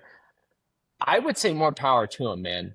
Like, at the same thing of like when you do meet a young person that's super highly motivated, it's almost like weird because I do know so many people that are like, hey, and I met some people at this my friend's wedding I was just at that's like, hey, I saved up a ton of money and I'm just living off it now. I'm like, sick. yeah, right, right. More power to you, man. And I think that's just the way we're programmed. We can't be on all the time. And I think that's the challenge I had living and working in America in my 20s is it just felt like I never stopped. There was never a light at the end of the tunnel. It was like either I'm commuting to work, commuting home, I'm working when I got home, I'm working on the weekends. Like, what do I want? And that's what I mean, where like when you ask, like, do I regret moving to Germany? I was like, absolutely no, because I had so much free time. Yeah. The cost of living was so dramatically cheaper 10 years ago. And I'm like, I'm on a vacation for like the first time in my life. This is crazy. I have nothing to do. Like, I have nothing. I'm just gonna wander around. And like walking and wandering is a huge passion of mine. Yeah, it's a passion. But like it's funny, like if you're young and you don't owe it to your kids, you're not dodging a child support payment or, medical bills and they're trying to hunt you down or whatever. Even if they are, keep running, baby. Yeah. Like it's funny. It's just like there's so much, from growing up in the 90s to now where I'm like, we don't always need to be connected. The pizza place down the street doesn't need a social media page with ads. Like I dropped off dry cleaning and they gave me like a link to live watch the dry cleaning. And I'm like, when's it done?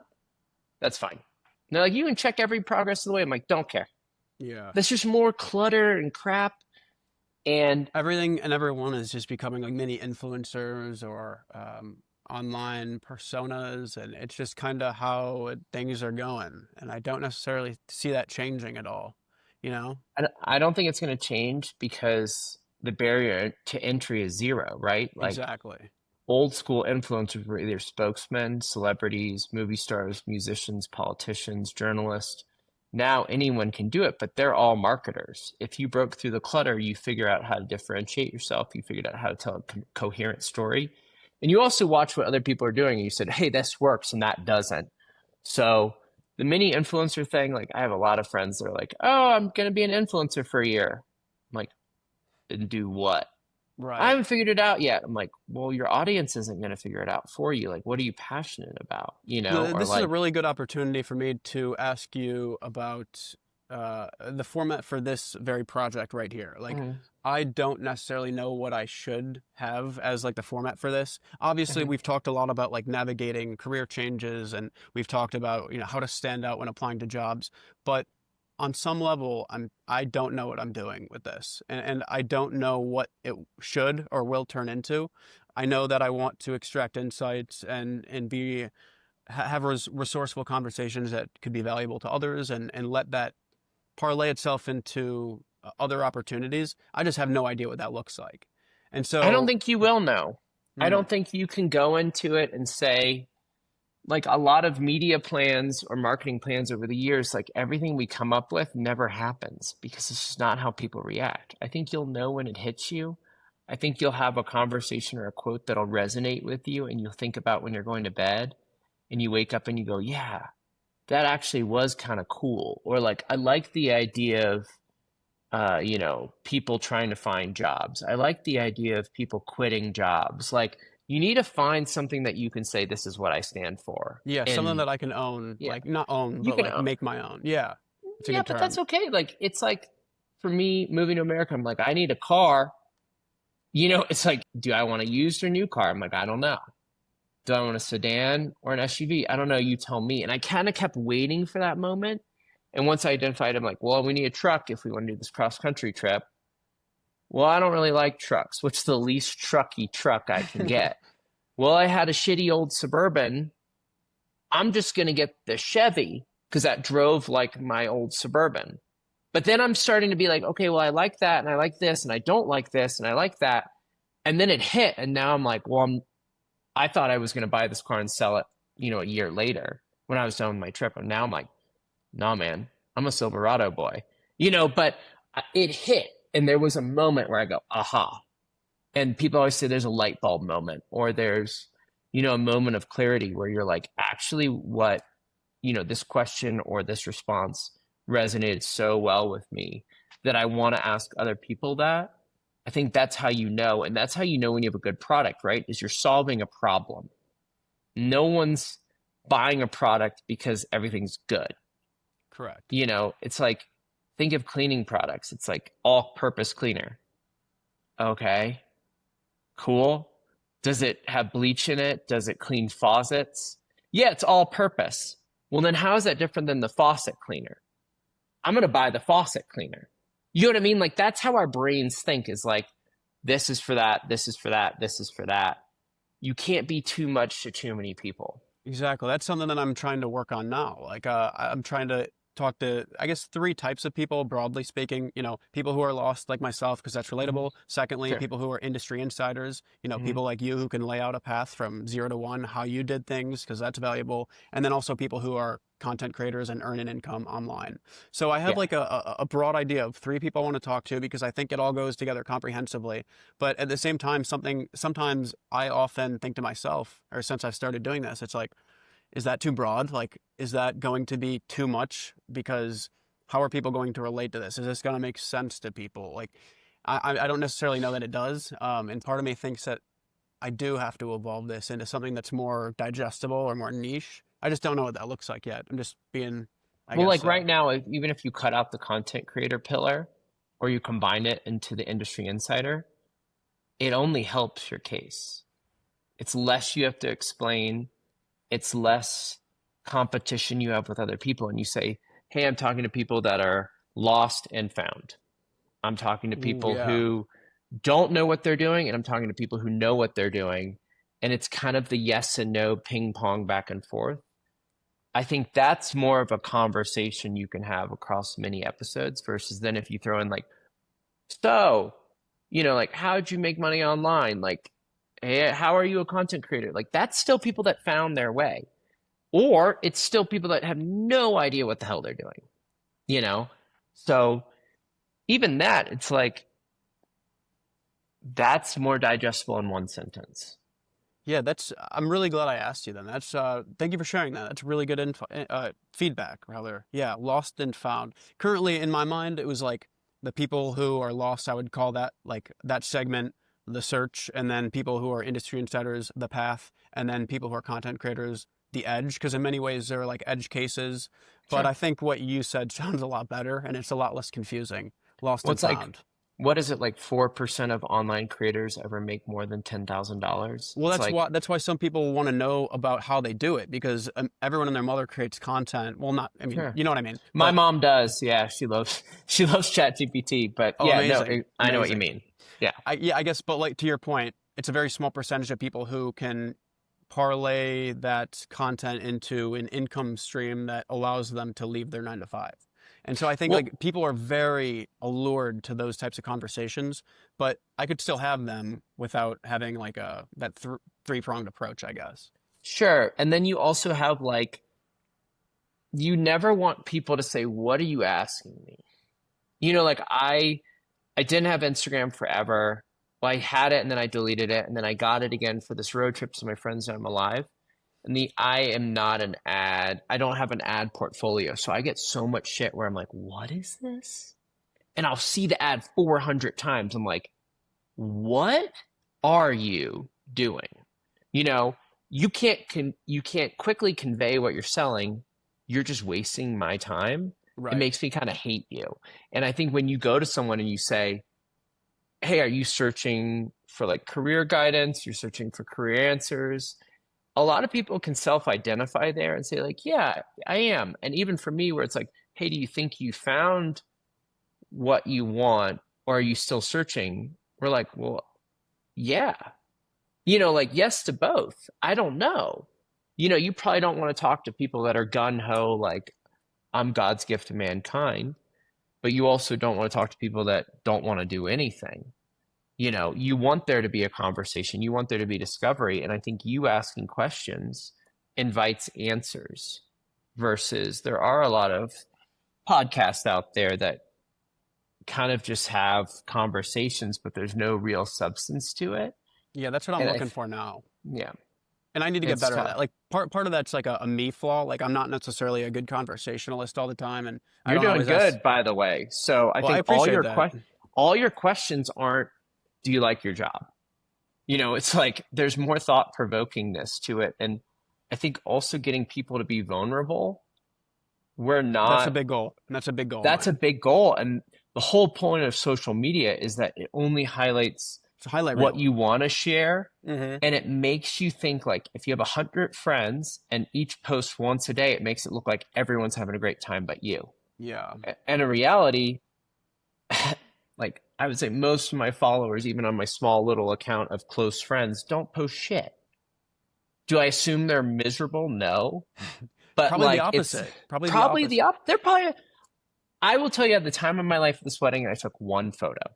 Exactly. Yeah, that's very relatable.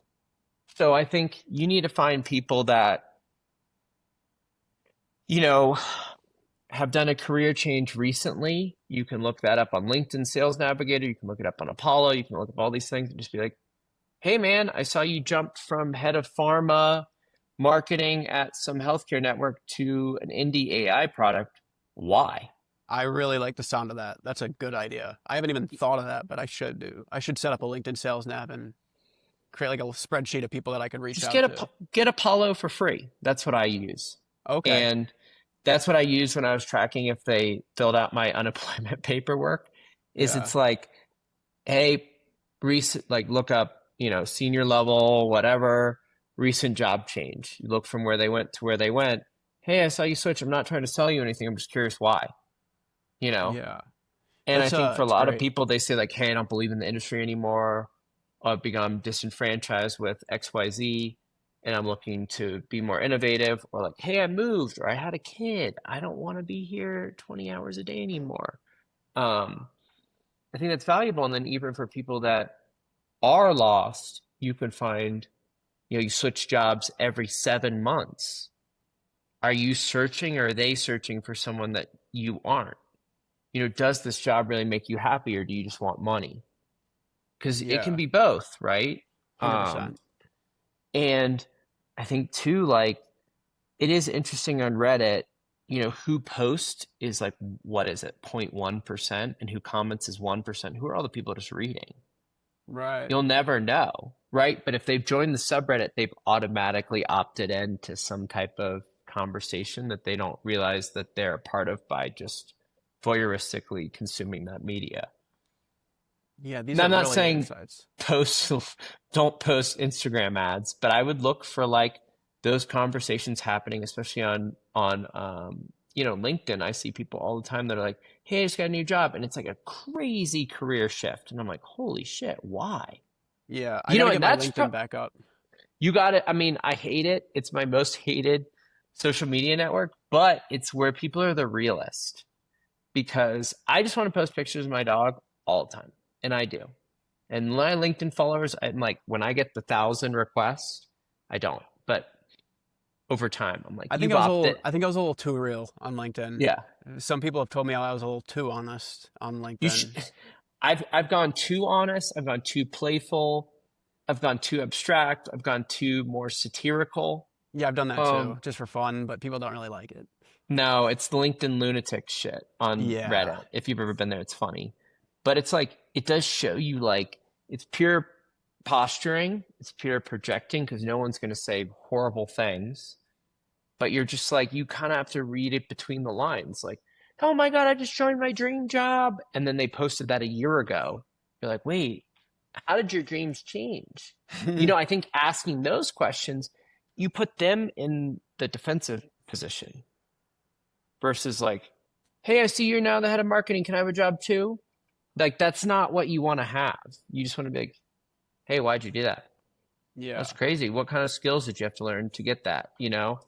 Um, so I think that's it. And I'm happy to bounce ideas around if you want to ping me again and chat it out. But like, Oh, I'm sure I'll have a lot of follow-up thoughts and ideas about this. So I'm sure I will be messaging you with some follow-up questions. I think you gotta ask questions that no one's asking. That's journalism 101, right? And that's what sucks now with ChatGPT, where it's like you're reading an article that's really one sentence long, but it's just repeating the same facts over and over again. You're like, I'll wait until the podcast comes out. You Yeah. know what I mean? Like, I'll wait until the documentary's there. Are there any questions I Um, should have asked you so far that I haven't?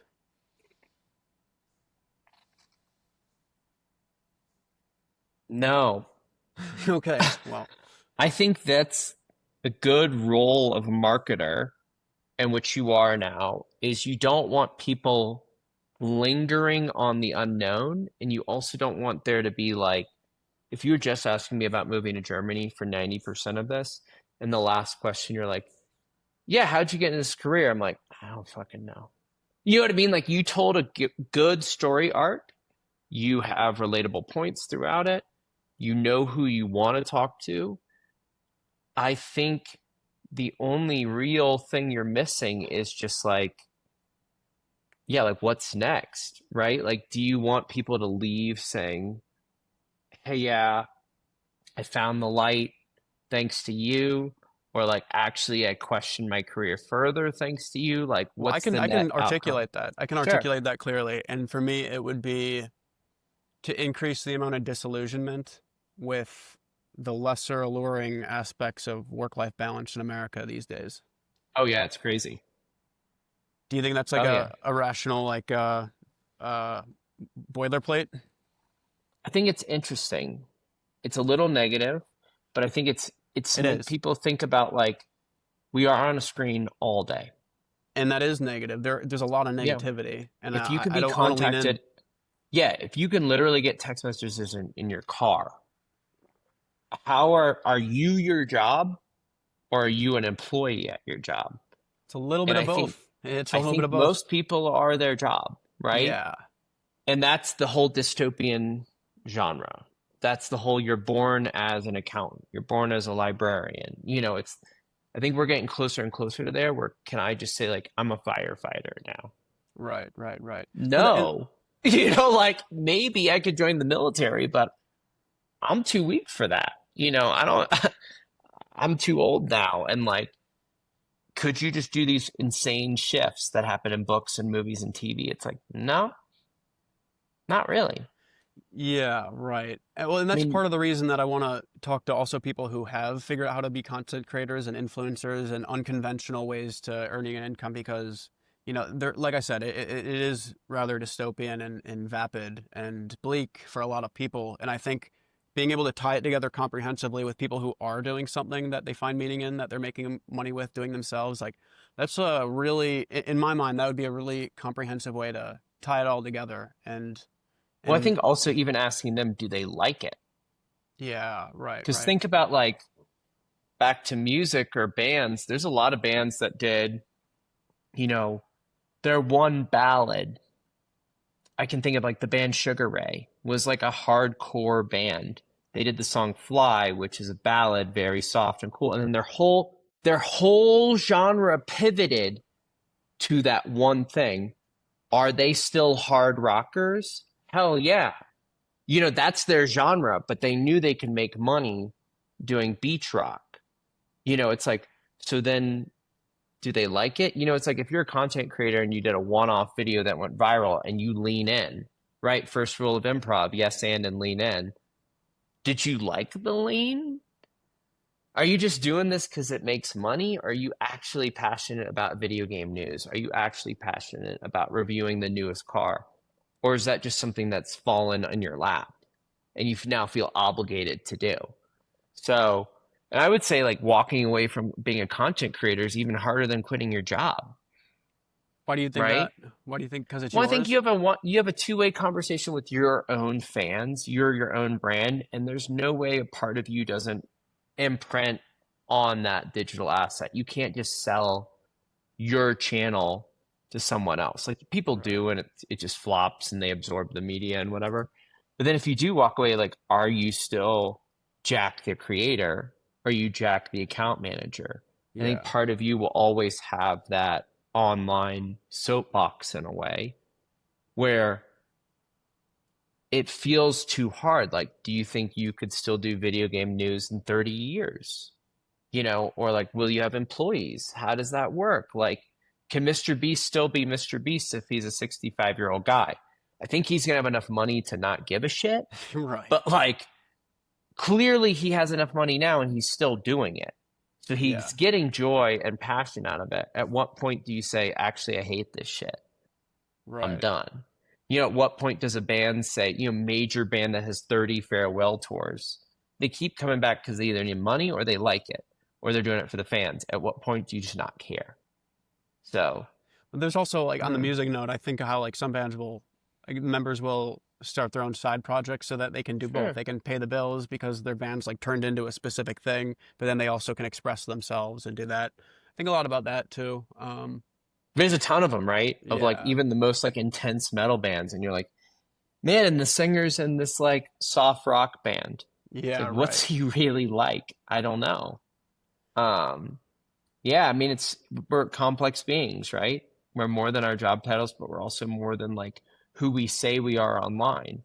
Like probably your biggest hobbies you're not going to post about endlessly for people, Yeah. but I don't that really have any hobbies to be honest, which is weird. I think people will find that hard to believe. I don't. I know a ton of people that don't. And then Really? once you get to know them, you're like, you kind of do, and maybe you just don't realize it because it's become a habit. But it's like I would say a hobby for me is just walking, listening to podcasts and walking. I'll walk for Okay. So I hours a do. day. Yeah. I do. I like that too. But then it's like, okay, I'm like learning, I'm exercising, I'm exploring, my brain is having time to decompress. Like I would say a hobby of mine that I'm incredibly passionate about. You can ask all my friends, like, I can clean better than anyone. I can clean a house I've never been in better than a professional service because I just zone out. Like I'm so passionate about detail and presentation that it's like it's actually kind of fun, Do you think you're even though it's ADHD at all? gross. I've been tested. No, I think I'm just annoying. If I started doing those things, is because I get left alone. Okay. And it's Sure. interesting, like when you go on a walk, I'm like, it started in Germany when I would take like calls and I would just walk around the neighborhood. I'm like, well, I could sit at my desk or I could walk. No one knows I'm here or not in COVID. And now with cleaning, I'm just like, well, it looks better. And I can listen to headphones with noise cancellation on. I don't know, but like I play the guitar hours a day. Have you ever experienced that, maybe particularly in times of burnout or overwhelm, that things that you used to find passion or enjoyment in are less enjoyable because you're just feeling the pinch of reality? Can you relate to that at all? I Because think that's something I'm. that's the definition of depression, right? Is like things that used to bring you joy don't. I think that is maybe where burnout and depression differentiate is like even with burnout, I was like, I'm just gonna play video games, baby. Or like, I'm gonna play guitar for 6 hours. Fuck you guys at work. You know what I mean? Like it more Yeah. felt like an outlet of recharge versus just sitting. I'd say there are times where I'm like less passionate about things, but I think it just comes and goes in waves, right? Like What would you tell those people though who are what you consider to be not just burnout but also depressed? Like what would you say to those people who have lost interest in doing things that used to bring them enjoyment? I would say a lot of that is finding things that do then make you happy. You'll never know until you try. So for me, in those times, I'm like, well, what I'm doing is clearly not working. Like I had to have enough foresight and hindsight to say, like, okay, I'm in a situation where just nothing's pinging. I either got to break out of this box or just sit here. So you do have those decisions every day. Like, do you hang out with those friends? Do you not? Do you go downstairs to get the mail or do you not? Do you go get a coffee or not? I would say, like, do what feels right to you. You know, Yeah, if you're not feeling it, don't force it. on one hand, it's like, yeah, if you're feeling that way, it probably is like a red flag that points to deeper issues. Like you're Sure. just trying to exist within a realm you're not supposed to exist in. But then on the other hand, it's like, well, then what? What Yeah. could you do? And there's not always a clear answer to that, is I would what say I've too, found. just like for me, even breaking out of my comfort zone and like traveling or going to a neighborhood I've never been to or going to a restaurant I've never been to, it's like, well, now my brain kind of formed a new memory that kind Yeah. of is different. Do I feel good or bad about it? But I'll even get calls from like my best friends in my entire life and be like, no fucking way. You know, and I'm always reachable and I'm just like, not today, baby. You know, Wow. I'll text back and be like, you okay? And they're like, yeah, I just calling to chat. I'm like, nope. You know, like it's just not, you know, you can't be everything to everyone all the That time. is very relatable, man. Yeah, Sure. that's definitely something that I can relate to. It's just like not having the energy to do things that I wish I did have Social the battery. energy. It's Yeah. like the term of the last 5 years that I love of like, you know, we'll go to friends' houses, you know, all week when we were in Germany and there'll be a birthday party on Saturday. I'm like, I'm there physically. You know, and Right. people are like roping me into a combo. I'm just like, not right now, man. You That's know, like I'm literally here. me. Yeah. I feel like I It's got tough. wheeled in like Hannibal Lecter. And then you're like, how long do we have to be here? And then I Yeah. started realizing, well, I'm like, I don't really have to go. You know, like if I'm not feeling it and I'm not my best self, I want to put my best foot forward. So I'm just not going to go. And I think learning to say no is a hard skill for humans, right? We're people pleasers. Back to that thing of like, hey man, do you have time to look at my website? I'm like, sure. You know, or like, oh, I just applied for this job. Can you blah, blah, blah? Like, sure. Saying no is hard. We don't want to make people feel bad, but there are a lot of times where you only making yourself feel bad or feel like shit or stressed out or anxious. And there's a lot of times like we moved to America and like 3 weeks later I had a friend getting married on the other side of the country and I really wanted to go and I'm just like, dude, I don't even have a driver's license. Like I can't. And they were really bummed, but I'm like, you got 100 other people there. You know Right. what I mean? Sure. Like I'm only going to hurt myself. Um, so I think a lot of that was just learning to say no would be like my New Year's resolution every year. And I'm just like, oh, I'm going to do it one day. And then I'm just like, during COVID, that was the ultimate excuse to be like, y'all are hanging out at so and so's house? Hell no. You know, and I'm like, back to what I was doing. You know, Yeah. like that was kind of the golden ticket for that. Or, you know, even now, I'm just like, oh, I don't know where I'm going to be. I don't.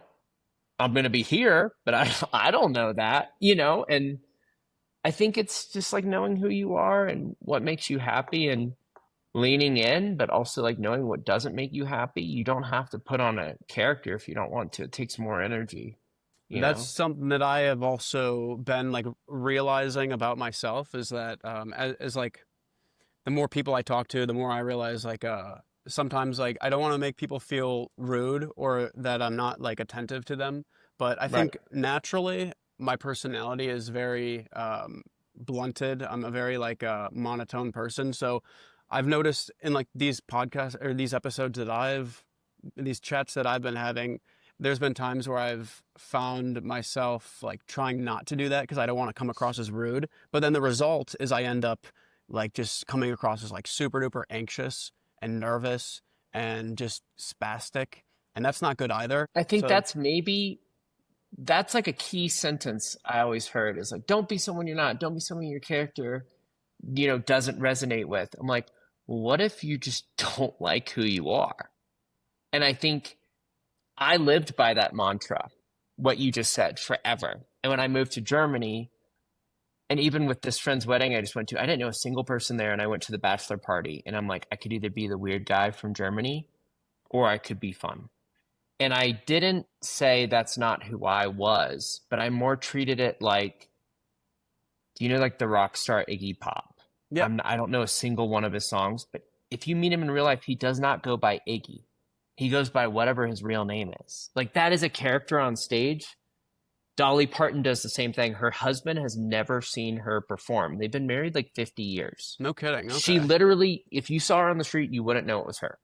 So But you they could probably say say that about most creators, that they lean into a very specific persona, right? but I will tell you, if my wife was on this podcast now, she'll literally tell me before we go somewhere, they're like, you're gonna be the character Hank almost. You know, if it's me, I'm gonna be quiet, a little introverted, play my video games, hang out with my one-on-one friends. But like at a party or the wedding, I'm like, I have an on and off switch, and that actually helped me figure out what I liked better, because the character Hank can do whatever he wants. When I recharge, I don't think of it as like characters, but I'm more just like, it's an on and off switch. Same with work. You don't have to be on all the time. You also don't have to be off all the time. So if you want to be someone you're not, like back to what I was saying, is if you want to switch careers, you kind of just got to start doing it. If you want to be a more outgoing person, if you want to be more fun, be more fun. Don't be annoying. Don't be, rude or stressful.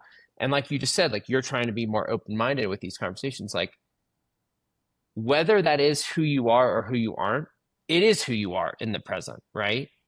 Yeah. So, and I don't know. I mean, like, even thinking about it, where I'm like, I finished like a friend's birthday, and then I'm like, I'm going to sit in silence for 2 days. It's like, was that a character? Was that who I really am? That's very And I've relatable. struggled with Yeah. that for a lot of years of like, I don't want to be this person, but I actually feel better being more outgoing. And when I actually talk to people at these parties, it's a lot more fun than just standing there, in silence. And Yeah, you're it's like, human nature. So. it's human nature, right? And you're also just like, you go to some friend's birthday parties and you're like, everyone here's a wet blanket. Well, I've never heard that. What does that mean? Boring as fuck. Oh, okay. I've never And heard you're that. and you're just like, no, man, I don't want to be here. I'm going to make this the way I think it should be. Or I'm going to make this the way me and my friends act. And not saying like commandeer it, but just be like, find cool people. You're never going to meet someone if you're just sitting in silence the whole time. Yeah. And you're never going to have amazing conversations unless you bring the amazing conversation. And same with my Japan thing. It's like, no one was going to be like, hey, new guy, you want to go to Japan for 2 weeks? Yeah, I'd love that. Shut up. You know what I mean? It's like, instead I'm like, oh yeah, here's what I could bring. And I'm like, oh shit, why did I say that? I'm so out of place. And they were like, oh, okay, sure. I'm like, all right. I'm like, oh no. My brain immediately went like, I was excited, but I was also like, uh-oh. Yeah, I but bet that's off way more than natural, I I could chew. think. For Yeah, sure. I mean that's natural just with the unknown in general. But it sounds like it worked out for the better, and getting that experience and being open. Oh, I've to definitely been on some trips where I like sit in the hotel the whole time. I'm just like, this place sucks, or I don't Like, want to be here. what was the worst place you've ever been? I don't want to say it's the worst, but it was the worst business trip I ever went on. Was to Seattle in 2016 or 2017. I showed up, and it's going to be bad when you show up to the hotel and they're like, we don't have a reservation for you. Oh, okay. Like, Yeah. oh, you're going to do this. And then the city had some like gaming event, like Gamescom or PAX West or something like that. PAX West. And I literally went door to door to hotels and being like, do you have a room? And they finally had one that was like the King Mega Suite. And my company had to pay for it. And then I was like, well, I just got the King Mega Suite. I'm not leaving. And So I you just chilled sat in there. Yeah. I just sat and played video games and got room service. And I was just like, that was one of those moments where I'm like, these people don't give a shit about me. They couldn't even, I flew across, this was from Germany to Seattle. It's like 15, 16-hour flight. You couldn't even book a hotel for me. When you said you did, they like sent me the itinerary and there's just no room. I'm like, dude, no. So I think that's just one of those moments too, where I was like, I'm so exhausted from this. I'm just going to play video games. Nothing wrong with that sometimes too. I did go to the event, but I went to get the free video game like demos to then play in the hotel. Right, So right. yeah. Um, Hey, last question I have for you, because we've been talking for a long time. I Hmm. just glanced at my list right here. Um, I wanted to ask you, you mentioned that you traveled a lot and that you travel the country, and you also have a full-time job working as a marketer in an agency. Like, how do you Hmm. balance the two? Because a lot of people who work in agency roles, they're very demanding positions, right? So, like, how do you balance being able to travel a lot with also working a full-time job? The best thing that ever happened to me was to not live in the same time zone as my job. So we work EST. I wake up super early to meet those hours, and then my day's done at like 3 or 4 p.m. Wow, And that's I have a the whole great day to life myself. hack. It's a life hack, and I had it. I mean, going to Pacific time with 3 hours difference was a little extreme, but even like, if your job starts at like 9 or 10, if you're then up at like 6 and you live your life, great. And I'm not a morning person. I hate it. Yeah, I me could too. sleep till 2 p.m. if I wanted to. That changed like a year ago, and I really felt like I have free time. So Gotcha. even with work and stuff too, like if I had to go to a work trip, always tack on a day before the event and like a day or two after, even if I have to pay it myself. Because then I don't feel like I'm always at the hotel or like always at the airport, or like, when you do like weekend trips and you're like, we're only really here Saturday. You Yeah, travel right. Friday and you travel Sunday. Kind of sucks. I'm like, well, then I just like take the day, and there's some places like, oh, we're not going to pay you. I'm like, that's fine. Those are Like some good take it out tips, of my man. salary. Like, Yeah, yeah. great. But I think it's also like you got to respect yourself. And um yeah, I mean, like it's a super demanding industry. There's obviously more demanding. There's some that physically are demanding. There's some that are mentally super demanding. I think just like be available, know yourself, communicate with your team. Like if people are pinging me at 6 a.m. Colorado time, I'm not going to give them a great answer. I'll be there, but it's not going to be like now where I'm like full wide awake. So For yeah, sure. That's a good communication. answer. Yeah, no, Yeah. there's some good life hacks, some good tips for people who are interested in balancing work and life. And honestly, man, yeah, I've really enjoyed talking to you.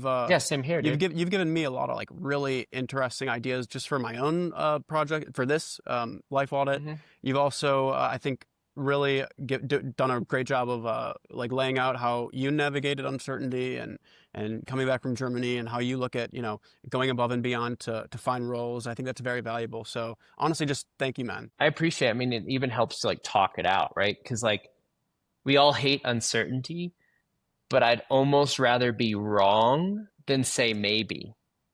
Yeah, You for know what I sure. mean? Like For if sure. my brain is uncertain about something, I'll just be like, well, what I'm gonna do is X. And then maybe you have backup plans, but that's like the strategist in me. Yeah, But for sure. uncertainty is most of life. It never clears up fully. Where So can people find more from you? Any like social media pages or websites that I should plug? not anymore. I would say, like, if you want to find me on LinkedIn, happy to chat. I'm Hank Smith. Good luck finding me out of all the millions of Hank Smiths Yeah, that I'm right, right. also connected to. Um, but yeah, like, this is the kind of stuff I learned working at SmithGifford. It's the agency that brought me back to the United States. They do amazing work and they think like this too. It's like how to tell stories that people actually give a shit about, how to tell something to someone that has some has a product, service, brand, whatever figured out and isn't open to something. How do you break that ice with them? And I would say that type of thinking comes across in my work throughout my career. So follow me on LinkedIn for pictures of my dog. I also post a lot of random life advice, old stories with weird, wacky, cool people, Good, funny things. good. Sounds like you Yeah. got a good balance in there then. No, it's more just my playground to not deal with people's stupid job updates Yeah. and weird milestones that no one knew were milestones. Um, but yeah, life's about having fun and making people laugh, and hopefully I did that. I think so. So I guess with that, let's put a ribbon on this.